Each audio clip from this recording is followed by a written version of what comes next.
Hey, welcome to the second iteration of Tech Talk Team Room. I am Steve T from SOFtact Solutions. Once again, we've got Michael Campbell here from Privoro. We also have Roy Stephan from Quantinuum. Appreciate you guys coming out. Lovely day in wonderful DC. Oh yeah. As humid as possible. Yeah, it should be good.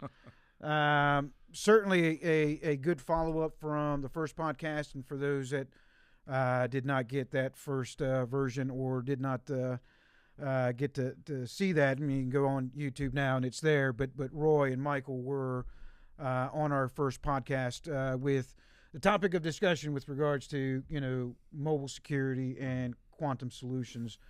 More specific in that case, right? On the security side than the compute side. But we hope to kind of delve in a little bit more on the compute side, and maybe a little bit more talk on quantum as a whole. Yeah. The priorities of the nation's priorities of government agencies, things of that nature, and where those are leading us. And so again, appreciate you guys coming out. It is good to be here in DC with you guys, and certainly look forward to the discussion. And again, as in the past, right, the premise is pretty easy.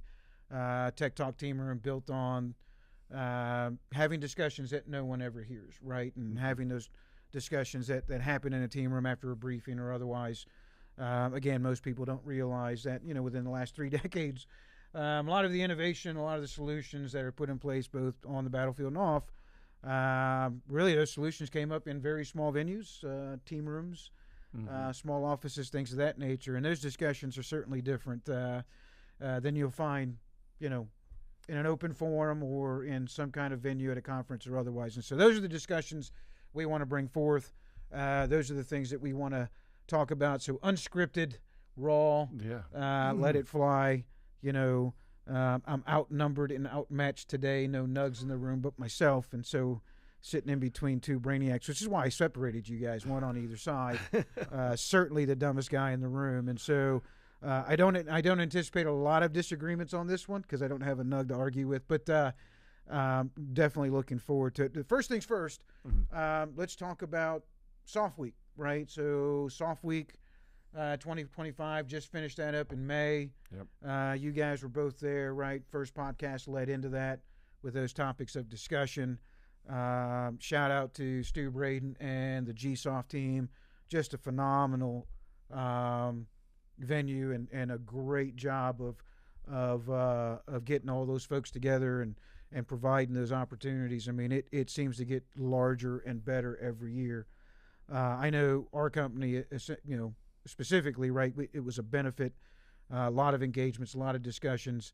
And truth be told, right, a lot of those were hinged off the podcast that we did then, and likewise, right, topics of discussions with regards to mobile security, and quantum, right? A lot of folks very interested in the things that you guys are doing, so we got hit up a lot. But went very well in my mind, looking to prep for the next one. And so with that, Roy, why don't you tell us a little bit, what do you think of the past Soft Week, right? You hadn't attended one before. Yep. This was your first. What do you think? Yeah, I was just super impressed with everybody there, just the intelligence and the focus on mission. The soft community is where the rubber meets the road. So there's not a lot of room for BS, and they want to just understand how to get things done and how we can help them accomplish their mission and complete their goals. So quantum computers is always a little bit esoteric, right? It's always talking about the future. It's always 5 years, 10 years. We're always talking about what's possible in the future. And a lot of what they wanted to know is what's possible today.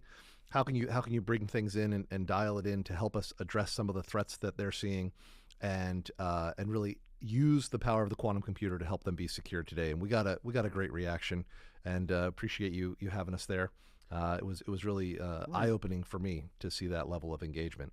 No, that's great. That's great. I think some of the discussions you had on what's available now and what you can do for those folks.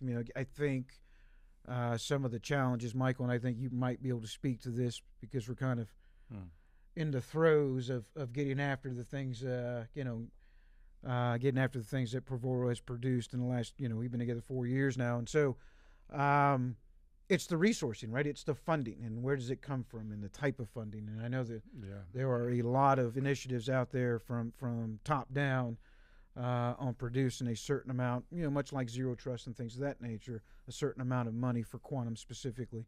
And so I think as this matures, right, we might see funding lines and things of that nature that the government can rely on, so that when you have those conversations and they see that you have capability today, right, they can actually pull that trigger and get things done.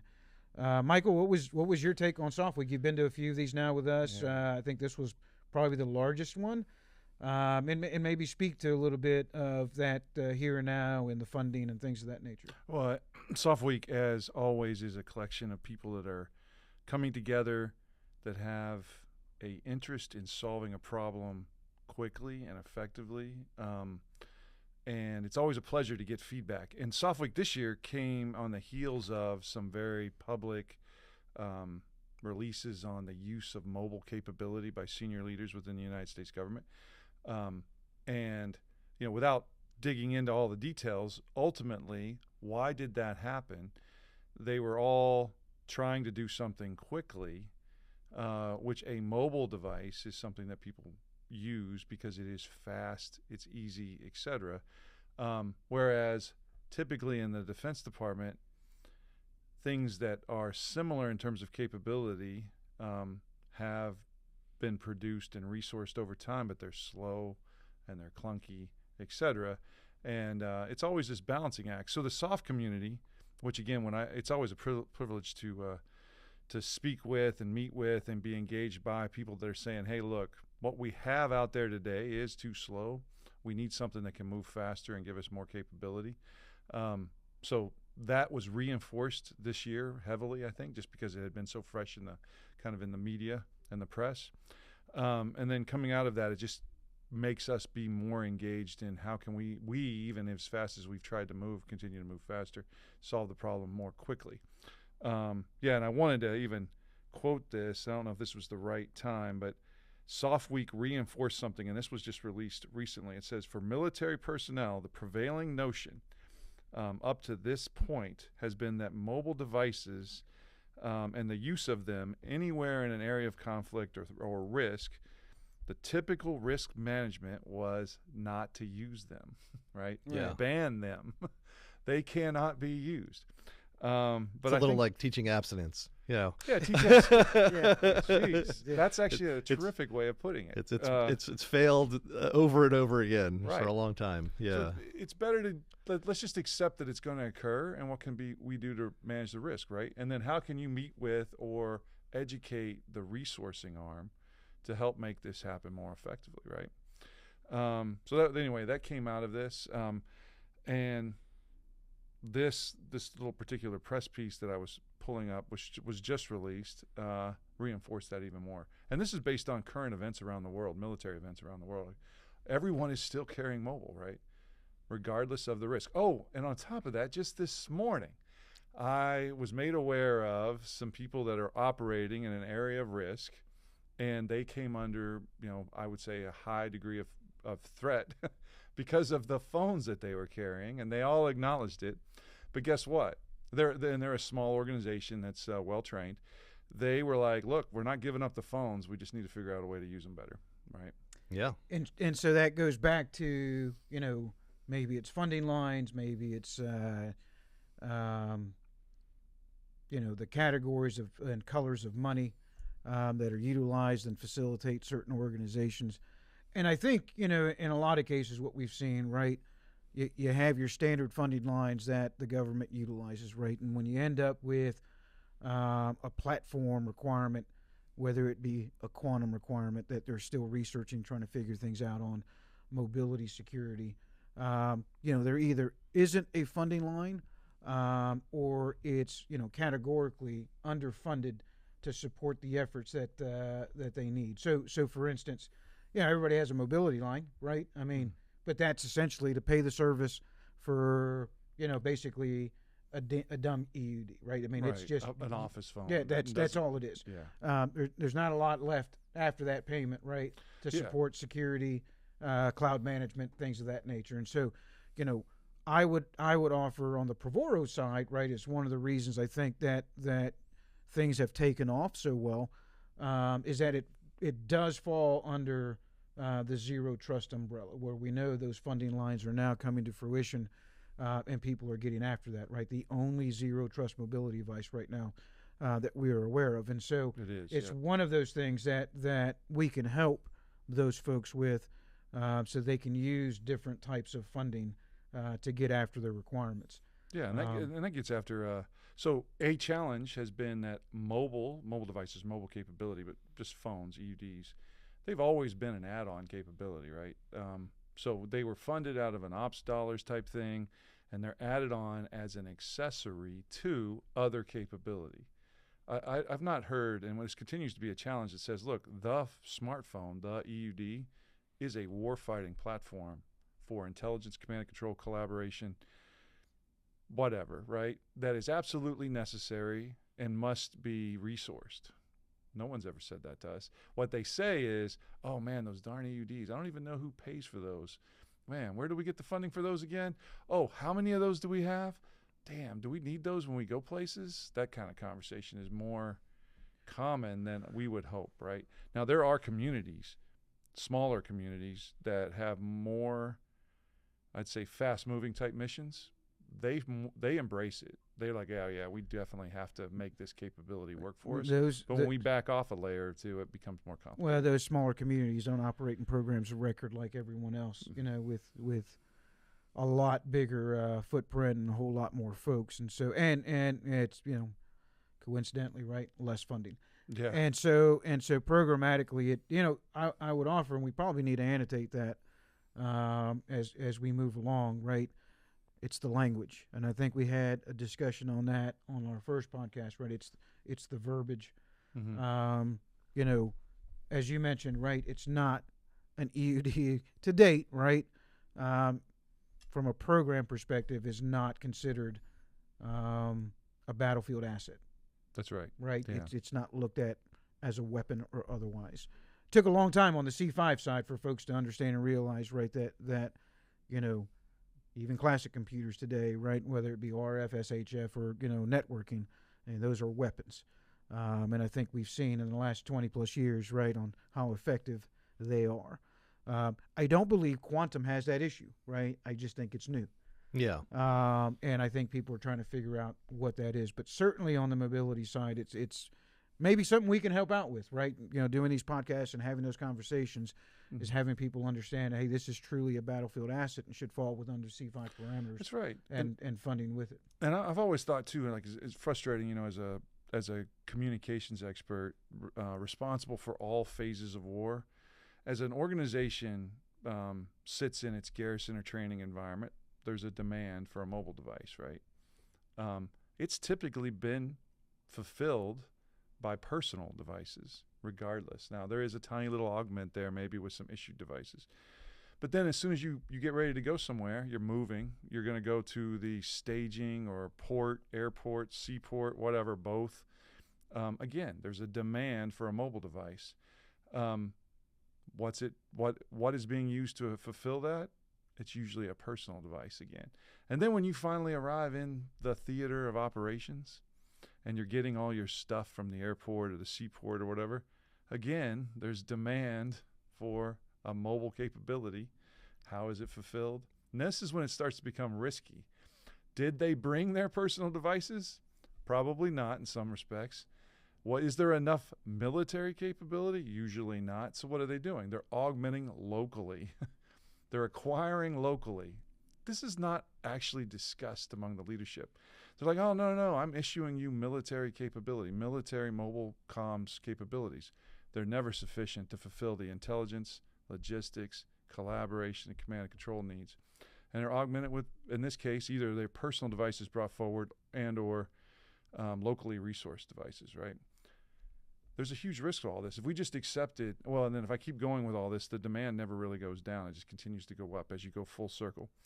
So if you get after what you just said, Steve, which is, can we just acknowledge that the smartphone, just like a tablet or a laptop or just a desktop computer over time eventually became a requirement, that a smartphone, a EUD, is essentially a warfighting capability that should be resourced, identified as a capability that's needed, and then it needs to have the risk mitigated, again, to allow it to be used. And potentially the opportunities, right? It could be a hub for artificial intelligence to be able to use some of these emerging capabilities in a local sense on the battlefield or in those areas. And a smartphone might be a low-cost way in order to project some of those capabilities out to mobile units like that.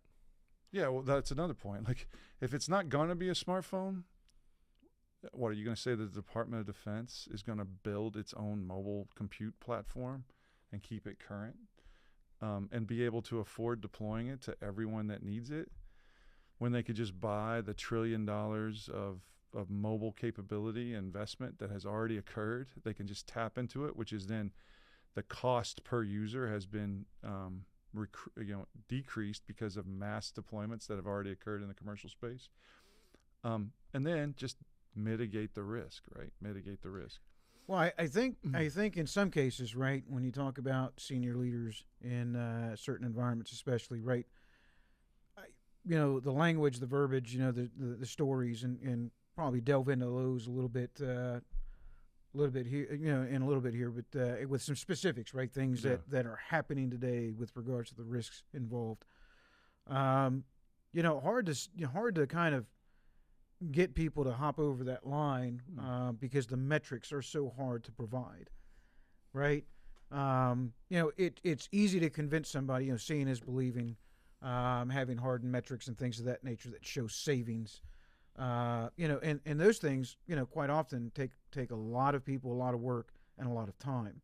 And I just don't think that there's been enough time. 4 years is a good amount of time, but really not enough time to have those types of metrics to convince people otherwise. And that's the challenge, right, with that mobility piece and part. Again, on the quantum side, I don't think that will be the challenge. There will be other challenges, but not that one, especially as frantic as people have been.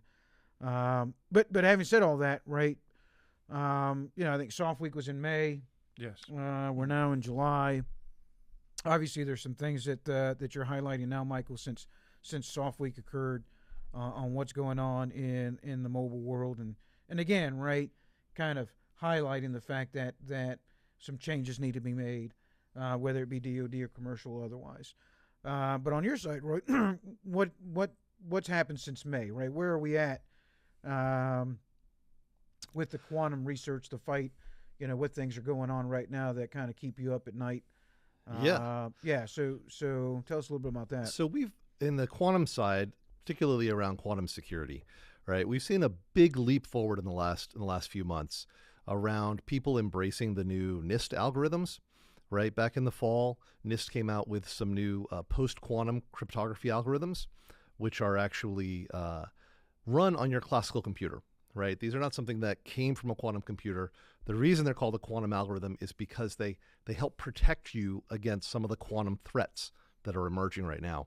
So NIST made them officially production ready back in the fall, and people have started implementing them. They're looking at ways they can deploy them, and they're realizing that our cryptography infrastructure is incredibly brittle, just very, very difficult to identify where is all of the encryption happening throughout your organization, inside of all your IoT devices, inside of all your networking devices, inside of every application, right? They all have the ability to do some level of encryption and cryptography, and we've demanded that over the years. So everybody's slowly added it in over the last 30 years, and now we're in a situation where there are bits and pieces of encryption sparkled throughout like glitter everywhere in the organization, everywhere in the network.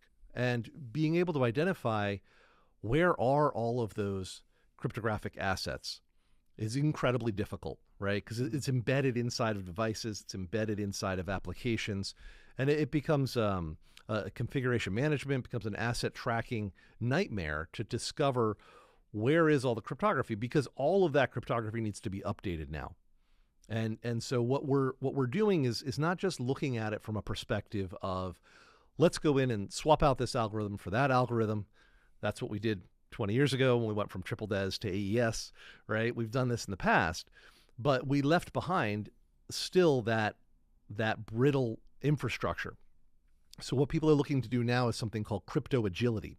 And with crypto agility, we're trying to lay the groundwork for the ability to quickly change the algorithms, quickly change the randomness that we're using and the entropy that we're leveraging. So if there's ever discovered a supply chain risk, you're talking about embracing and mitigating the challenges around the cell phone. A lot of those phones are manufactured internationally. That creates supply chain risk, and being able to understand that risk. And when there is a problem that's discovered, perhaps a misconfiguration, perhaps something that's some sort of an attack that's been embedded, being able to mitigate that quickly, being able to swap out new levels of cryptography without having to go through another massive exercise like we're doing right now to find all the cryptography and to make sure it's all upgraded. So this is sort of, we want to make it like the last time we have to go look for all the crypto, so that we have records and databases and configuration management process for the next time an attack happens and the next time an algorithm gets found to be vulnerable, that we can just very quickly roll out new solutions. And the nice thing is some of the attacks that we're concerned about with quantum security, they've known about since the 90s. So we've had decades to prepare and to plan and to address this threat. Still, we feel like we're waiting to the last minute to actually do anything about it. But the nice thing is if we can get to a point where we have an agile crypto environment, the next time we have a threat, even if it's a 0-day, we can quickly swap out older algorithms for new algorithms. And it's just a challenge to build that infrastructure. Crypto agility. Yeah. And so who's doing the discovery, right? So you have a customer, you have, whether it's a DoD customer, commercial, otherwise, who's doing that level of discovery, and how long is it actually taking to identify, right, where your connections are and where all your, cryptography devices and or connections are? I mean, how long is that taking? So it's really all over the map. It's taking years, quite frankly. This is a multi-year endeavor to be able to identify all these areas. And some people are hiring consultants. There's some boutique shops that might be getting into that. But a lot of people are training up their own resources. A lot of people are taking their patch management or their asset configuration IT professionals and training them a little bit more on the cryptography side in order to help identify where these are. But it's a difficult process. One of the things that I talk to people about is looking at your acquisition process. Because when you think about, we're operating on a 5-year horizon before the threats really appear. There are some intermediate threats that are happening now called Harvest Now, Decrypt Later, which we can get into. But when you're trying to spend a few years upgrading your infrastructure, finding all of the cryptography that's out there, you've got to be working with the vendor community. Because a lot of times something's embedded inside of a router from a particular company. You don't always have access to go in and swap out the cryptography that's embedded in that switch or that IoT device. So you've really got to make a part of your acquisition process. Anybody that's doing a renewal, anybody that's coming in to sell you technology, what is your process for crypto agility? Do you have the ability to swap out algorithms or to swap out entropy today? Or are you going to have that ability in the next 18 months on your near-term roadmap?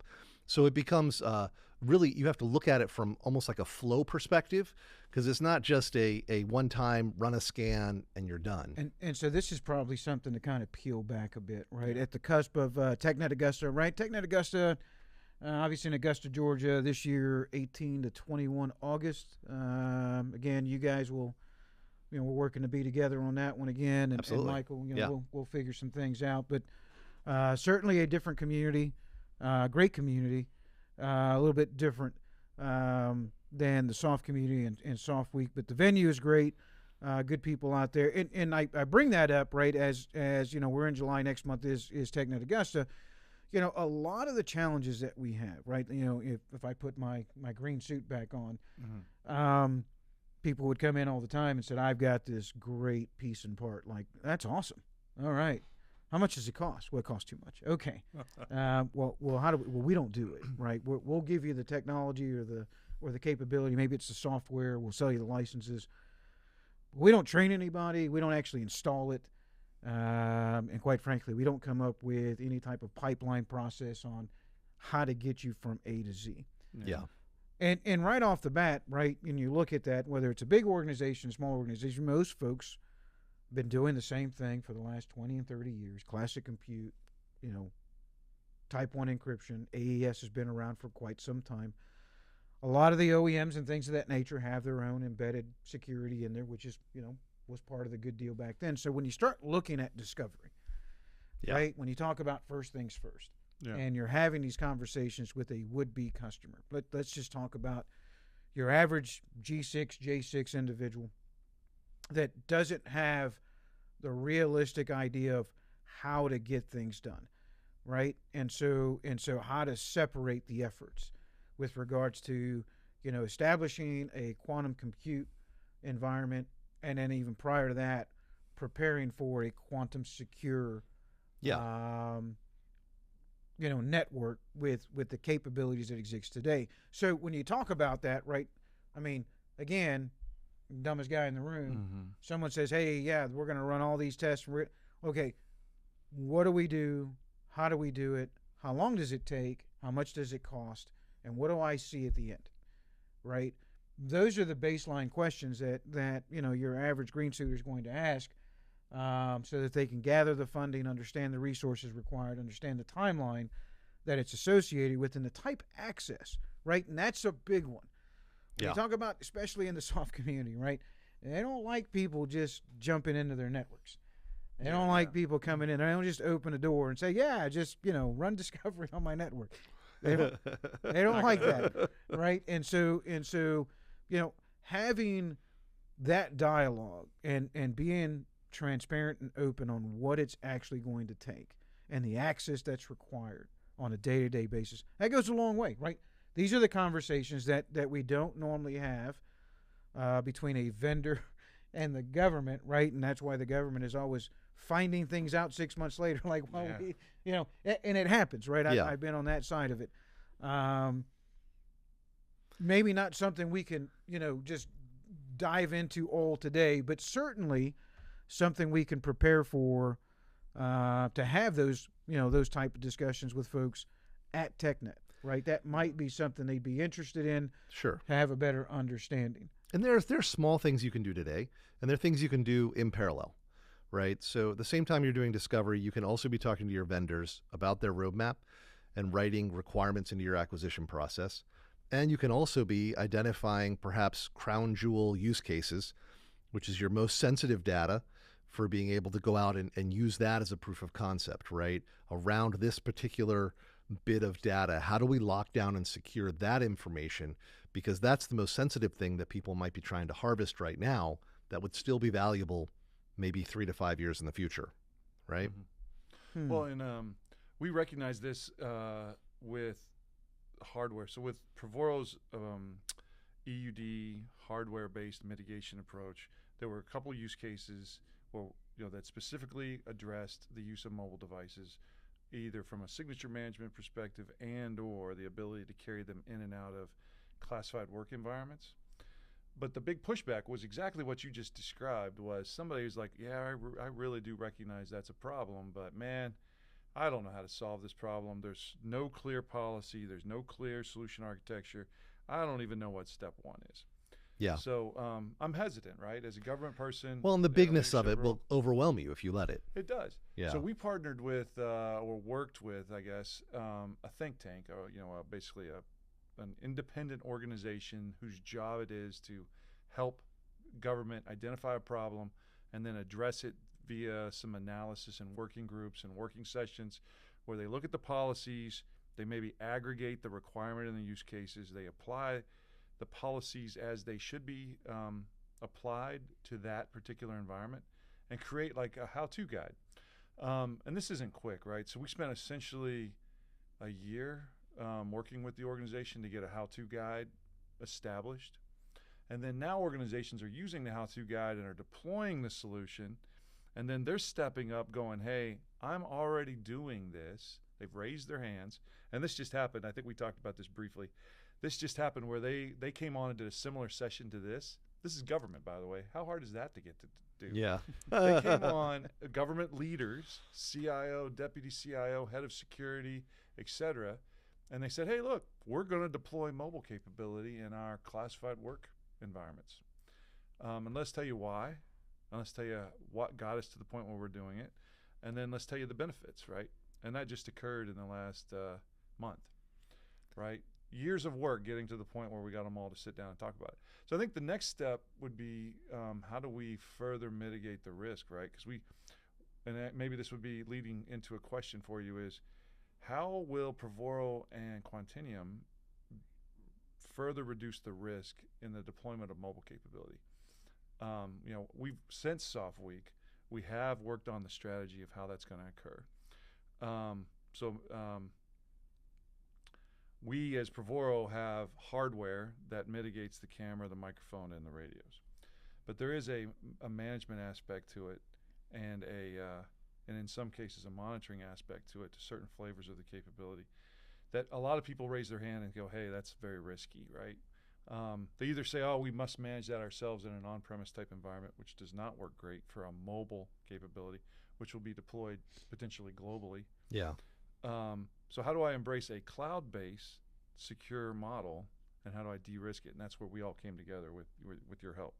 Maybe can you talk to that? And, so some of the challenges are the types of encryption that we've been using for years and years, and it's been working very well up until this point, is starting to be challenged. And we see that challenge coming from artificial intelligence. We see it coming from quantum computing.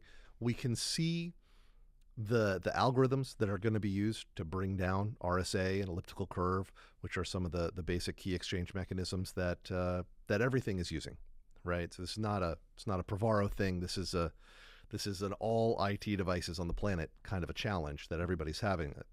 And I think Privoro is doing a great job of getting out in front of it here. And what we're seeing is the next 5 years, quantum computers are going to continue to get stronger and stronger and more powerful. And at some point, we expect it'll be 5 years or so from now, they'll be able to pretty much crack all of the current encryption mechanisms that we're using around RSA and elliptical curve. So that means all of the sensitive data that you're sending around, people are going to be able to read that in a few years. The challenge, some of the challenges, people say, well, that's a few years off. Maybe I don't have to worry about that yet. But people are deploying devices into the field right now that are still going to be in use 5 years from now.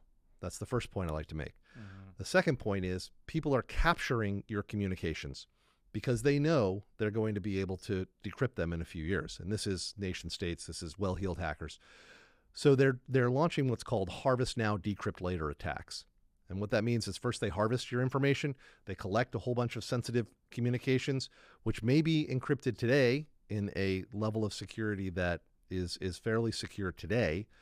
But a few years from now, they're going to be able to decrypt that information. So when you look at your crown jewel use cases, think about any information you're sending around now that's going to be valuable a few years from now.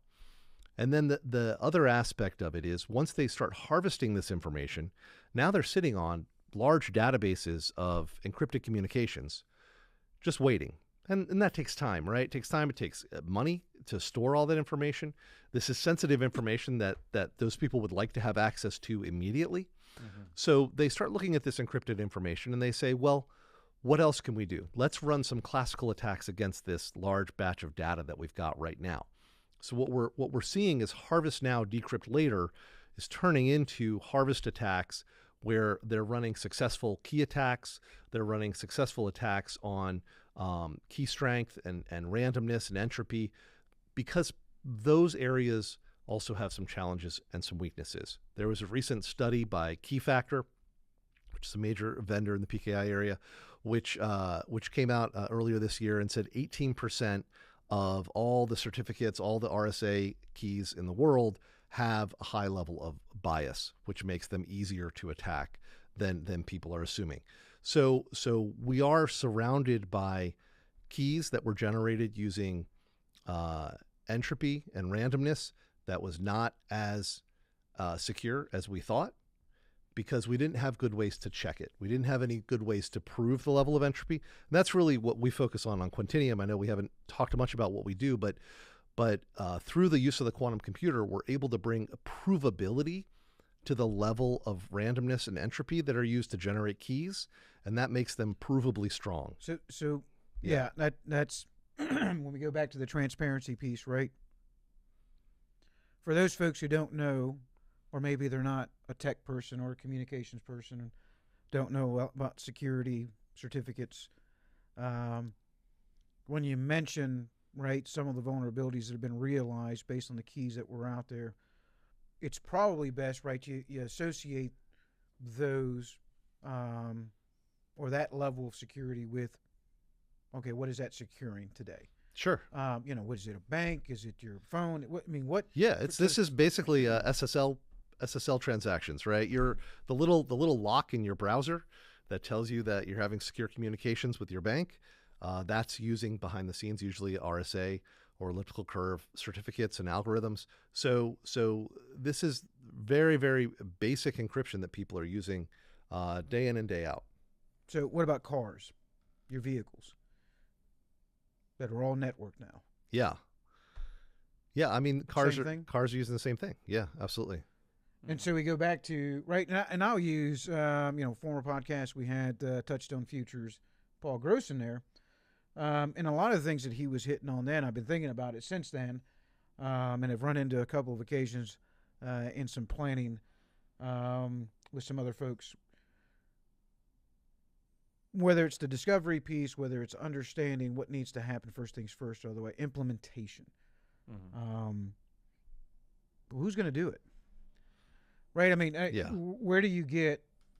I think there's some obvious challenges here, and there's some things that we don't typically find out until down the road, right? Second and third order effects. Right off the bat, I think Paul's main focus, right, rings true. I mean, who are these quantum experts, right? And at what category do they operate? Are they analysts? Are they engineers? Are they solutions architects? Are these the folks that are just going to do baseline discovery and not understand or have an understanding of how to fix it? Yeah. So what you're talking about is the nexus, the intersection of quantum computing and cryptography, which you could take like two of the hardest math-intensive subjects on the planet and put them together. That's right where we are. It's the best thing to talk about when you go to a bar. Yeah, man. Bring out the beers. Bar and you're meeting strangers.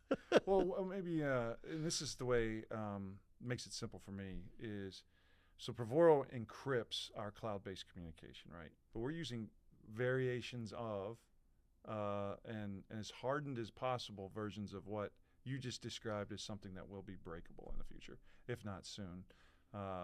Well, no, not anymore, right? We've got Quantinuum. That's what I'm saying. Together, right? So I mean, that solves the problem. That's right. So that's what I'm saying. Like, what are we doing using us as the use case? What is Quantinuum going to do or bring to Privoro's cloud-based secure compute to harden it and protect it against this type of vulnerability? So there are two pieces to this puzzle, right?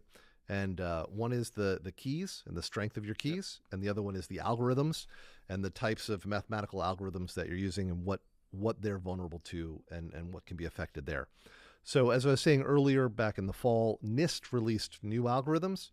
These are available in open encryption modules, very popular encryption modules like WolfSSL, WolfCrypt, OpenSSL, a lot of the major the major encryption modules that are available on the market today are all now implementing those algorithms. And then the other side is strengthening and hardening the keys, and that's where Quantinuum adds the value, is on the key side. So as Privoro moves to their next versions, being able to implement Quantinuum, which is a very small software library that gets installed, and in that library is contained a quantum seed that provides high quality proven entropy that's able to make stronger keys, that make stronger encryption. You couple that with the NIST algorithms that they've released, and you get both sides of this equation get lifted up and secured. So just all in software, being able to update your devices, being able to bring those new algorithms in, being able to bring in the stronger keys, then creates a stronger environment that we talk about future-proof, right? We talk about there are the potential for additional attacks to come from quantum computers, from the hybrid combination of artificial intelligence and quantum computers. In fact, there was a big DARPA award recently that combined together NVIDIA AI approaches from sort of classical computers along with quantum computer approach. Quantinuum was also a part of that from our quantum computing side. But being able to bring these two together is making much more powerful environments. And that's powerfully good when it's used for generating new materials or generating new discoveries using these powerful computing platforms. But it could also be powerfully bad if people are using that combination of hybrid technologies between artificial intelligence and quantum computing to be able to launch new threats or new attacks. So as excited as we are about the positive aspects of this, we're also very concerned about people using it for malicious reasons as well. Well, there you go, right? We talked about this last time, man. It just hits me every time, right?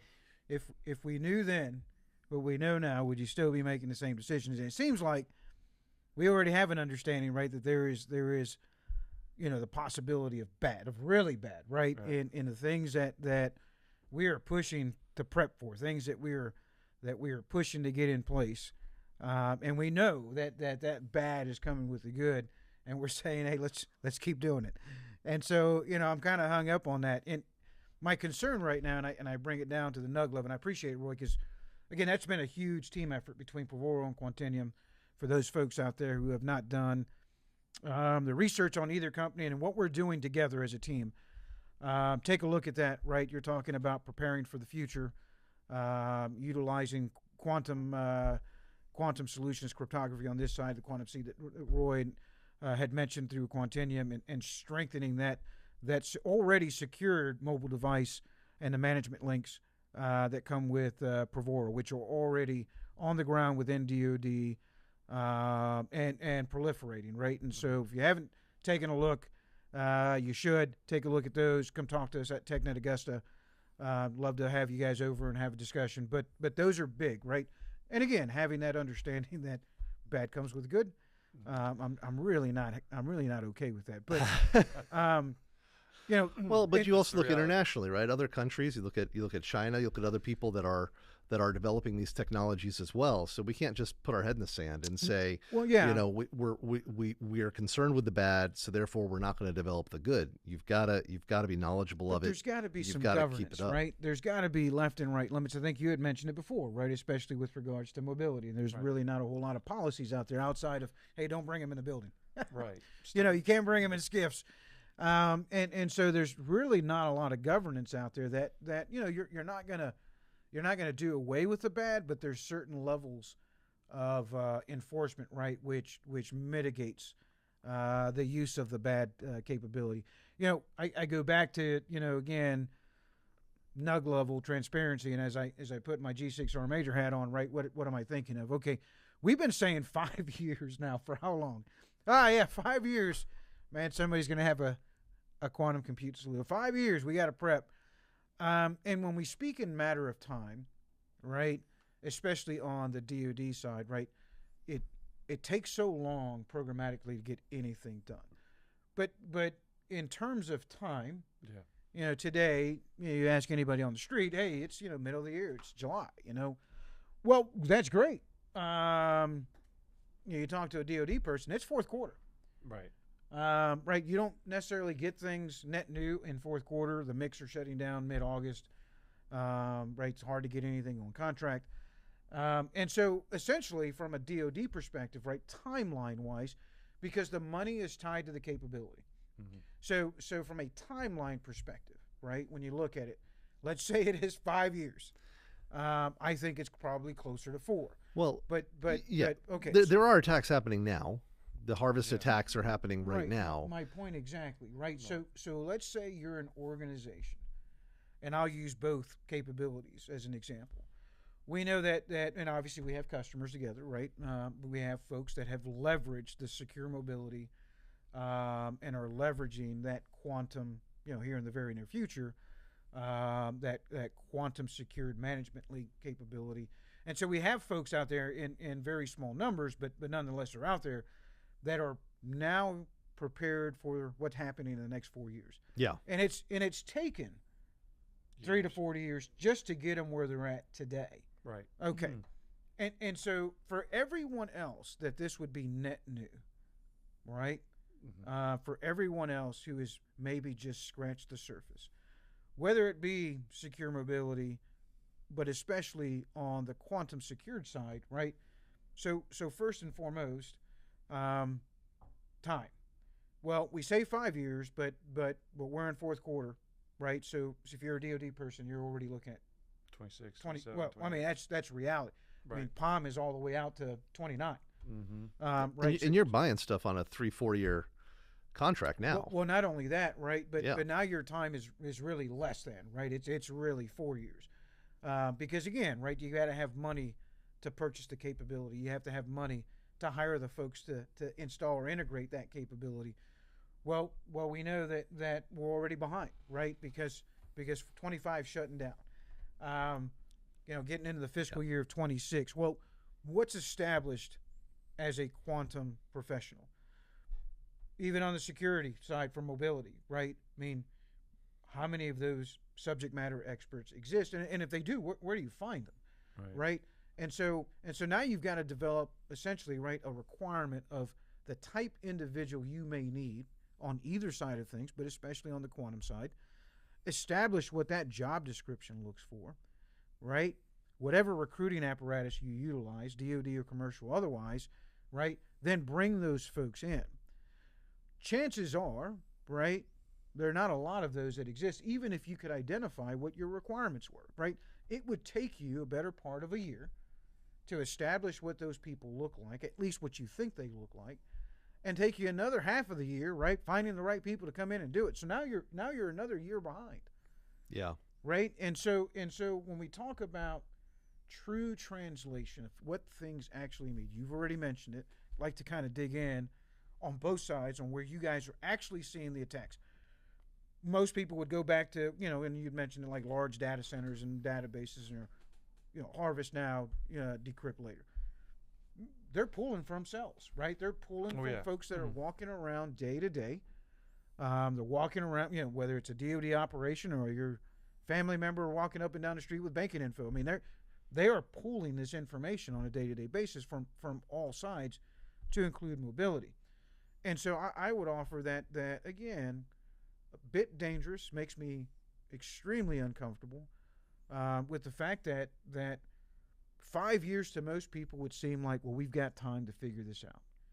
And when you start really peeling that back and talking about a true translation of time in a fiscal year for DoD, you don't have a lot of time. It's a very strong point. It's a very strong point. I mean, doing triple DES to AES took over 20 years to make that transition. 5 years to do this is very tight, because all of the manufacturers have to build it into their processes, and by the time they build it into their process, if they're doing fabrication, then there could be an 18-month lead cycle on some of this stuff before it actually hits the production market. So from the day you start saying we have to make this a requirement, it could be 2 years before you get that device that you can actually plug into the network with all the right certifications and all the right compliance. Yeah, when you start and everything else, planning all the things that have to occur. I mean, it's taken years to get to a point where we're actually saying that people acknowledge, like, the EUD or the mobile device is a actual requirement that we need to resource and risk mitigate.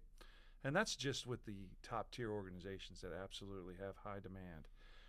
The rest of the conventional side and others are still lagging in that. The conventional side has also started to embrace, when you say AI and drones, what is your AI platform? Well, it's going to end up being a mobile device on the edge, right? Or wherever. Whether it's on the edge or back in the headquarters, it's going to be a mobile device. AI is built into the mobile platform now. We've got to prepare for it. We've got to risk mitigate it. And then drones.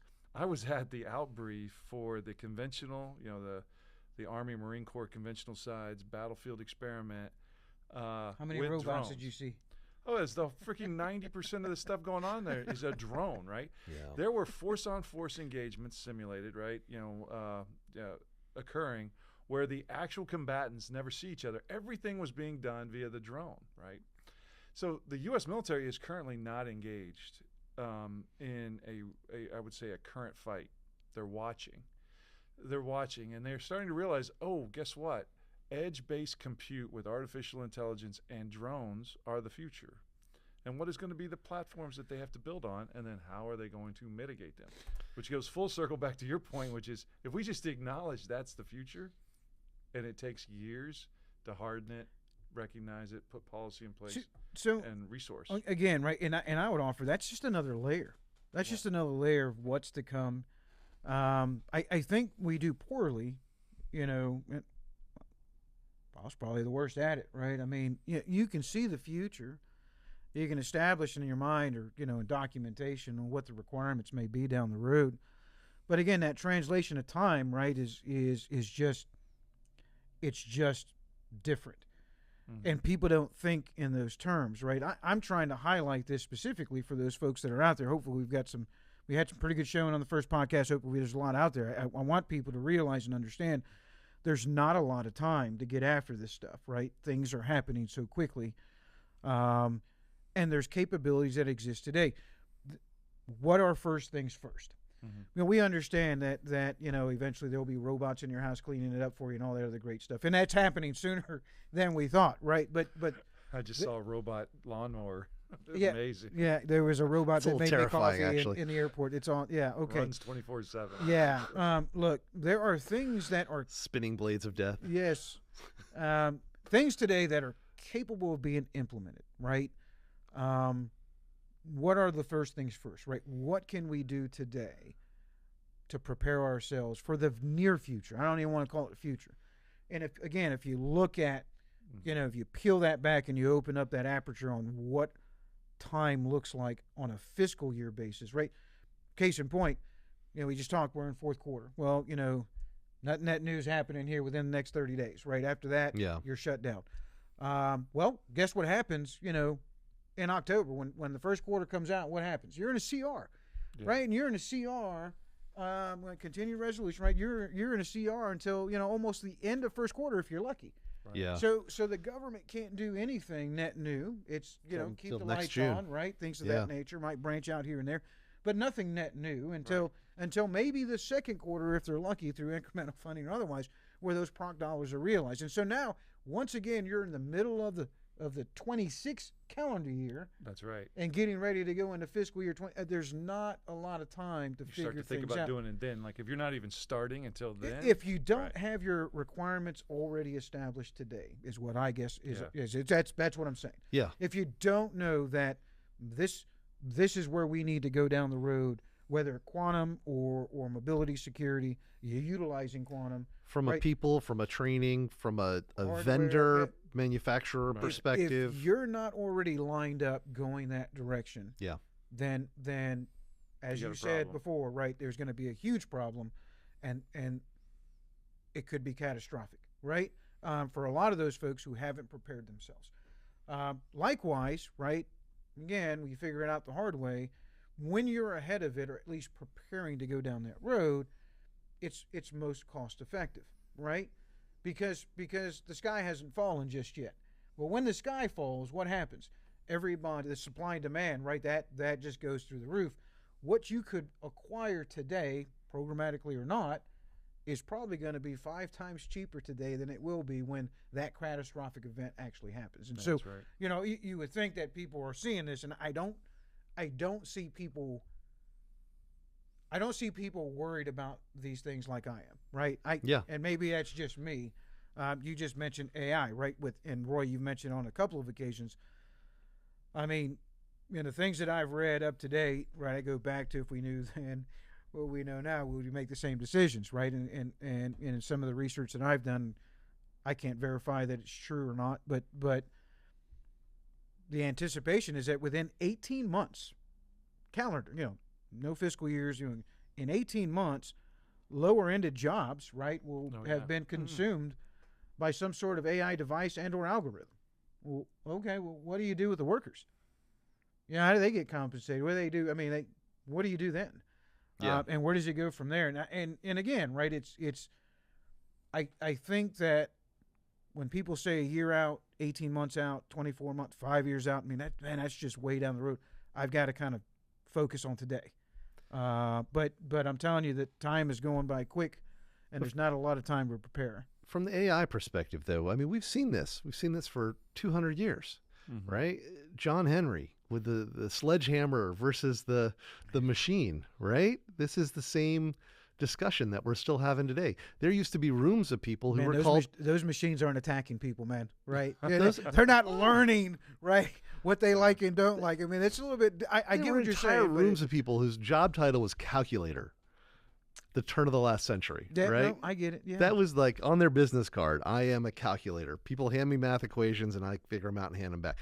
You don't see any of that anymore. You know, secretary pools gone. Like we've seen over the last couple hundred years, advancements are always driving new technology. Yes, people have to shift. Jobs are lost. It's always painful. It's always been painful. I'm not trying to downplay that, but I'm just saying we've lived through this before in many iterations, and you got to look at the upside, right? Some of these kids getting out of college now, they're having trouble getting those entry level positions. They're going to go in their garage. They're going to start the next Microsoft or the next Apple or the next major technology that's leveraging artificial intelligence, that's leveraging these capabilities, and they're going to eat the lunch of the big major businesses that are out there today. Because that's what we've seen throughout history. Right, and Steve's saying that if we recognize that that's going to happen, then what are the fundamental things, the foundational things that a leader should be looking at today to prepare for that, right? You know, it's AI, and then it's risk mitigation on the platform that is going to be the platform for the future, sets conditions for drones, sets conditions for artificial intelligence to be used, et cetera, et cetera. You can't just sit back and say, oh, I'm going to keep using the desktop phone and the desktop computer and banning certain technologies because they're too risky, et cetera. You know, that is not a forward-looking leader. That's somebody that's sitting there, you know, fat and happy and comfortable and not willing to take risks, but they're not doing anyone any favors because something's going to happen. And there's going to be, you know, a flash of concern, and everything's going to be much harder if people haven't prepared. I mean, I think it starts in the schools, right? Schools are telling kids, don't use AI. You're not allowed to use this. You're not allowed to use that. I understand why they're saying that, because it upends their teaching tactics, and it upends the way that they grade papers. School started out with like, hey, you can't use calculators, and eventually they did. Eventually they did. Today, like little kids use tablets and you know, et cetera. And when you had that test where the teacher said you're allowed to use your calculator, you're allowed to use your book, you're allowed to use whatever you want, right? That was the most terrifying test on the planet, because you knew it was really going to test your brain. It was really going to test what you knew, not how well you could memorize a table somewhere out of a book. Like they were actually gonna make you think for those tests. We didn't go backwards because of that, right? We moved forward anyway. Well, again, man, I think that's a double-edged sword. I think, you know, there's some forward mobility. Obviously, there's, you know, from a technological standpoint, sure. But let's be honest, right? You know, for those who remember, and I think that's all of us in this room and a whole lot of folks that are watching this, you know, once upon a time, you had to write a book report. Well, you had to go to the library, and you had to pull the card out, and you had to go find the book. And then, yeah, well, yeah, but I mean, think of it that way, right? My kids don't even like libraries. Well, I mean, when's the last time you were in a library, right? I mean, Yeah. it's I like libraries. It's crazy, right? But Hey, Dewey Decimal System, huh? Yes, right. There was an extensive amount of work just to do your run-of-the-mill report. There was, yeah. Right? But now you can just have AI do it for you. Well, not even before, you know, Chat GPT or any other AI. You had Google. You had Google, right? Yeah. You had a computer. You had the internet. And so, you know, sure, maybe more productive, obviously more convenient, but it produces laziness in some cases, right? I mean, it keeps you inside. It keeps you in a bubble. Right. You know, there's less common logic, I would say, or less common sense because of some of these devices and a lot of the technology that we've absorbed and use on a day-to-day basis. This gets into the benefits too, though. I've seen this in action. AI is like having an entry level help, right? Or if you're doing entry level work to prepare for your book report. So if you're doing the book report, to use your example, you spend an enormous amount of time acquiring the book and establishing like maybe your foundational outline of what your report's going to be about, right? Right. Whereas today, that can be down to minutes probably, or even less.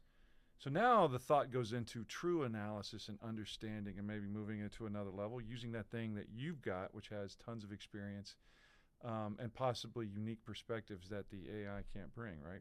So you're spending most of your time doing that bigger picture thinking. Or letting someone or something do it for you, right? I mean, Well, I that's don't think the thing can at this point, and maybe won't. There will always be a need for experience on top of the AI. I would tell you that I mean, at least I'm not going to say everyone, right? But Yeah. in a lot of cases, right? Your focus. I mean, I think it's a great point. I'm not. You can't generalize across the board, right? But it's even before AI algorithms. Google was phenomenal, right? It's I still mean, useful. how many papers have already been written, right, with the topic of discussion or the topic that you're looking at, right? I mean, someone else, if you put 10 people together that have already written it and posted it for that specific reason, right, they've wrote your paper for you. Yeah. Right? I mean, when you had to do the research, I guess time consuming, I get all that, but you had to do that was from your own thought process. That was your own logic, your own mindset. You had to pull out the information that you thought was relevant, figure out how you were going to present that, and then put it all together. Right. There weren't examples of how you could put a presentation together. There weren't examples of topics of discussions and focal points, right, to kind of hit on. You had to come up on those, on your own. But when you got out of school, then the people that were successful were the people who could leverage tools like Google to find that information and get to the end game faster. I think these tools just allow you to move faster. Yeah. I mean, I'll just give you an example. Like I had to do research on. For the record, I'm not saying cheat it. Don't cheat in school, kids. Yeah, like, this is not what I'm saying. I think that's exactly what you guys are saying. Both of you guys are saying like, hey. I'm saying you need to change the test. You need to change the assignment so they can leverage the tools. Level. Like let's use an example. So I had to do a quick briefing to some members of the Air Force on mobile security, mobile capability, and like where is the state of the Air Force in terms of mobile devices. Well, I have some experience on that, so I just asked. Really, for me, I'm not an expert on it, but I asked one of those AI tools to pull me a quick report versus me doing the research. And then I think like less than a few minutes, it gave me like a white paper and a presentation, right? But I have now decades of experience working in the Defense Department and maybe 10 years of exposure to the Air Force. And I know that it was wrong in some areas, maybe overemphasized some areas, et cetera, and there were big gaps. So I was able to then apply my own knowledge and experience on top of that. But I spent almost all of my time refining and improving an outline that was created rapidly. So I didn't cheat. I just went faster. No, it's called cheating, Mike. That's what it's called. But that's what we need to teach. What we need to teach the kids how to do is how do you double check it? Yeah. How do you verify what the AI is telling you? Like there's lessons to be learned in everything that you just said. How do you know what right looks like? You still have to apply experience. Like those of us that have been doing. What if you don't have the experience? That's kind of the point here. What if you don't have? It's the next generation that comes along without the experience. They don't know what right looks like. They're just going to trust what the AI tells them. Yeah, that is a weakness. All right, so I get what you're saying. I was like, if you remove the experience layer and you don't have a mechanism to make sure that the next generation gains experience, they trust the AI too much, right? Maybe that is happening. So how do we overcome that? And is that part of what we're trying to do here? Well, I mean, again, right, we're having that conversation. I think that conversation needs to happen again.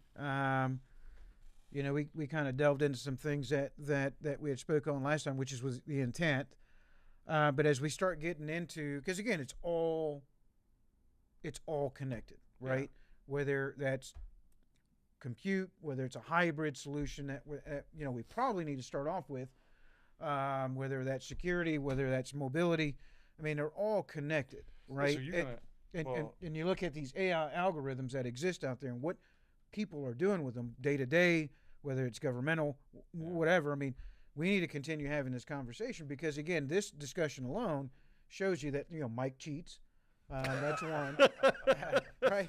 And so now anytime I ask Mike for information, I'm going to have to go, bag up and check the resources Verify, and stuff. yeah. But trust but verify. But the idea behind it, right, is all of this is a double-edged sword. It is, and I think what you bring up is a very valid point. Is you're going to have a set of tools that are going to lead you to conclusions, and I'm acknowledging up front that there's speed associated with this, right?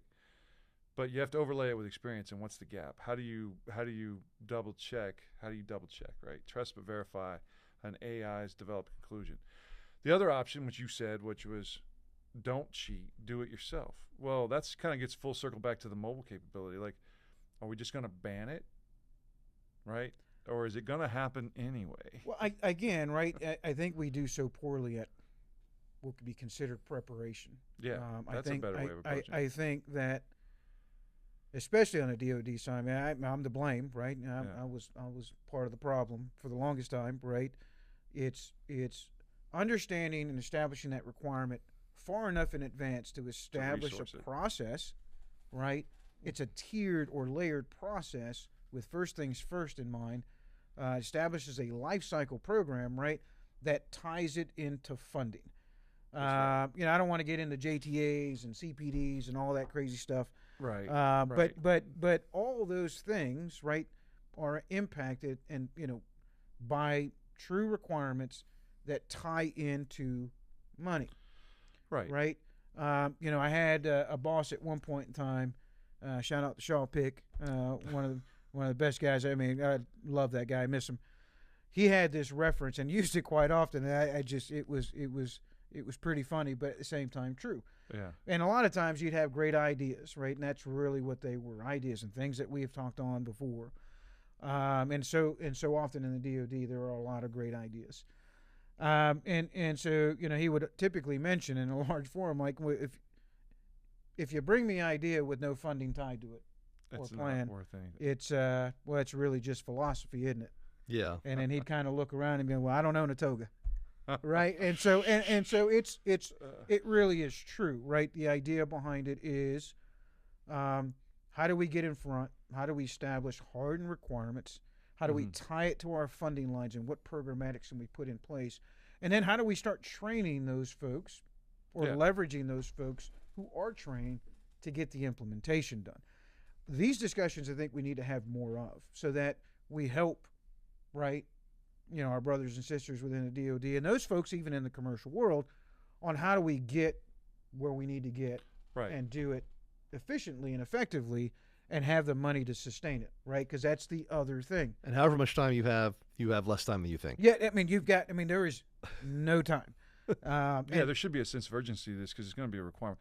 And if you get after what you just described, AI, you can't just say, hey, we're going to ban it, right? I think we're all saying, like, AI and or drones or the combination of those two things are the future in terms of military capability. So if we start preparing for it, what are the foundations that need to be put in place? Well, I think it's these foundations that we've been working on for years, which is edge-based compute, and then risk mitigation of the cloud-based and security protocols that enhance the capabilities and secure it. Otherwise, what is going to enable the AI and or drone? And the AI is going to need constant visibility, constant communications, like and significant governance, man. Right? I mean, mean, there's got to be left and right limits on a lot of this stuff that we're talking about. I mean, you're talking about capabilities that at the lowest levels we'll have access to, and it's capabilities we've never seen before. I mean, it is scary. Oh, it's frightening. It's pretty cool and badass, but it's absolutely frightening if you've seen the videos of what they're doing out there. Yeah. So I tell you what. So great conversation. Before we shut things down, obviously want to highlight some things. Mike cheats. So that's a good takeaway for today. Now you know. What I'd like to do, as Roy had mentioned before, we've had these discussions, and I certainly appreciate the conversation. I think we need to have more of them, and I think we need to dive in deeper and disagree even more so. Right? I like it though. But why don't you tell us a little bit about what Quantinuum is and what Quantinuum is doing? So those folks who don't know you or didn't see the first podcast, sure. understands who and what is Quantinuum. So Quantinuum is a quantum computing company. We have 200 plus quantum PhDs. And one of the things that we do is build cybersecurity on top of the quantum computer. So actually taking output from the quantum computer and being able to leverage that to increase the security of your average desktop, laptop, server, mobile phone, cloud-based instance, even IoT devices, right? So being able to pull quantum randomness from the quantum computer helps improve your security and improve your encryption across all of your different devices across the whole enterprise. So as we prepare for emerging threats like artificial intelligence that we're talking about here, like quantum computers themselves, we need to be protected by the level of security a quantum computer can bring.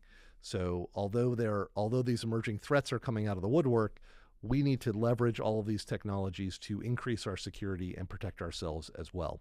And that's what Quantinuum's doing. And our quantum origin is mostly what we're talking about here today, which is a software-based randomness library that can install into anything and just generate much stronger keys and help improve your security up the entire stack, because everything uses encryption keys, your whole security stack, whether it's security in motion of your networking, security at rest, encrypting all of your hard drives and your databases, or if it's authentication. All the different aspects of security around your organization are all leveraging the strength of the encryption keys, and we can now bring the power of the quantum computing to make all of those stronger, more provably random, more provably strong. Mm-hmm. Sweet. All right. Thanks, Roy. Hey, so if somebody wanted to get a hold of you, you guys got a website? Yeah, Quantinuum.com. Yep, and they can get on there, ask questions, reach out. All right, if you guys have problems with that, hit up SOFtact Solutions. We can certainly connect dots. Yeah. And get you where you need to go, answer any questions you may have. Mm-hmm. Michael? Yeah, thank you. So Privoro makes the only zero-trust hardware-based mobile compute platform, security platform in the world. So we just make, and this isn't the only example, but I'll just show you. We make a piece of hardware in the United States that physically pairs with the mobile compute. So in this case, this is a smartphone, Samsung or Apple product, for example, that comes with cameras, microphones, radios, etc. So they're incredibly powerful compute platforms that everyone in the world pretty much carries. But they come with a lot of risk, because the camera, the microphone, the cameras, the microphones, and the mini radios are also vulnerabilities, right? You never know that you're being listened to or tracked, or having your photograph taken, or the things around you taken pictures of. So Privoro, the mission of Privoro is to mitigate the risk, which would be, in this case, for example, you just surround it with a piece of hardware, the commercial smartphone, that then mitigates the risk. So you see it's red saying, hey, it's dangerous, and now it's green because the cameras, the microphones, and or the radios can be controlled physically with hardware made in the United States. And the partnership with Quantinuum, which you've enabled, is how do we take the management and monitoring aspects of this product and harden it so that it is quantum enhanced, so that all of the risks that Roy's brought up, we've set conditions for us to be the most secure platform on the planet, not just from a hardware aspect, but from the way we compute or we're communicating the status of those devices. And in our deployments today, the status of those devices is very important, right? If you do enterprise type deployments where you have thousands, if not tens of thousands or more devices out there, the security professionals and the leaders all want to know that the risk mitigation is being used properly, et cetera. And that's where our quantum enhanced encryption becomes incredibly important. So that's what we do. And Privoro.com is the... Privoro.com. Yeah, other capabilities as well as Quantinuum. Take a look for those folks who are not familiar with Privoro. Likewise, I'd offer that all the certifications that are required by the NSA, et cetera, right? All those things have already been done, and so that's right. A plus and a benefit there. So again, appreciate you guys coming by. Appreciate the conversation. I think, again, through this one, we've generated a whole lot of other topics of discussion. We figured out that we have to watch Mike because he'll. Because I'll just get it done. Yeah, just doing some crazy things out there. Hey, Yeah. So for those out there, hopefully we've got some followers. We get some watching this podcast. If you got any questions, hit us up at SOFtact Solutions or Privoro, Quantinuum. Hit us up on the podcast, right? Again, send out questions. Give us your comments. What did we miss? What did we hit on? If you want more information, let us know. We can certainly get those answers to you. And then finally, come see us at TechNet, right? Michael, I know you won't be there in person, but you'll have maybe someone there. Representation. Okay, so come out and talk to us out in TechNet Augusta and Augusta, 18 to 21 August. Roy will be there, I'm sure. We'll have a good time, have a good conversation. Georgia in August, wouldn't miss it. Oh yeah, it's the best time to be in Georgia. It might actually be a little cooler than DC today. Yeah, it might be. But come on out. Let's have a couple drinks and have a couple discussions and talk to some of the experts out there about these topics. With that, we're going to go ahead and close it out. All right, thank you. Thank you.